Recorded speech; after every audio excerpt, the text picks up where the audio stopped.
அண்ணா நீ ஏன் ரெகுலரா சர்ச் போக மாட்டேன்? ஆமா, சர்ச்சில் யார் கரெக்டா இருக்கா நான் சர்ச்சுக்கு போவேன். அண்ணா நான் உனக்கு ஒரு ஸ்டோரி சொல்லவா? உருட்டு, அதுக்கு தானே இப்ப கேட்டேன்.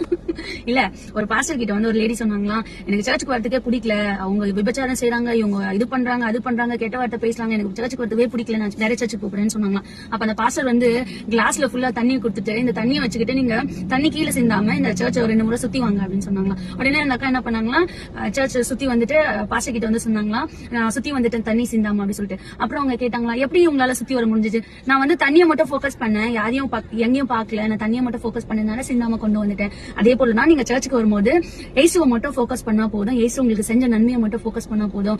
அவங்க இதை பண்றாங்க, இவங்க இதை பண்ணாம இருங்க அப்படின்னு சொல்லிட்டு மத்தவங்கள பாக்காதீங்க, இயேசுவை மட்டும் பார்த்து வாங்க, உங்களோட லைஃப் நல்லா இருக்கும் அப்படின்னு சொன்னாராம். அதேதான் உனக்கும் ஒன்னியானா, இயேசுவை மட்டும் பார்த்து வா, மத்தவங்கள பார்த்து உன்னோட லைஃபை நீ வேஸ்ட் பண்ணிக்காத. சரி தம்பி, அடுத்த மாசத்துல இருந்து வந்து